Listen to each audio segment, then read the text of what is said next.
Bir hafta oldin nima bo'ldi? Aytib bergin o'zing. Bir hafta oldin men yoningizga keldim. Belim ushab qolgan edi.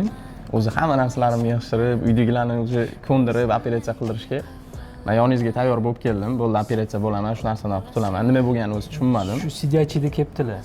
Mana operatsiya qilib bering deb. Keyin o'sha siz aytdingiz menga, MRT qilgandan keyin yo'q, operatsiya qiladigan holat yo'q, hech qanaqa. Bir hafta lecheniya olgan, undan keyin ko'ramiz. Agar og'riq bo'lsa, operatsiya qilaman dedingiz. Ha, shu.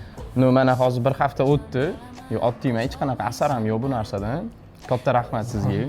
Kelishdagi. Shu mushak spazm berganda, endi sen bir haftadan keyin og'riq qo'yib yubormasang, operatsiya desang ham qilmasdik seni. Endi qiladigan narsa o'zi yo'q. Spazm berib toshdek qotgan, bel og'riq bergan. O'sha payt noto'g'ri narsa ko'targansanda, sovuqda bo'ladi. Bu miofascial sindrom deydi, mushak spazm bergani. Bir haftada o'tib ketadi. Dori ichsa bir haftada yengilroq o'tadi, dori ichmasa ozgina og'riq bilan baribir bir haftada o'tib ketadi bu narsa. Juda ham qo'rqib ketgandim deya o'sha payt nima deysiz endi? Olib kirib operatsiya qilursa ham bo'lar, lekin bari yaxshi bo'ladi. Katta rahmat qilishligi. Mavludga shukur, sog' bo'ling. Xo'p, sog' bo'ling. Xudo xolasa. Nimadir bo'lsa, bemalol murojaat qilib. Bo'lmasin-ku, bo'lsa murojaat qilamiz. Rahmat. Xo'p, sog' bo'l.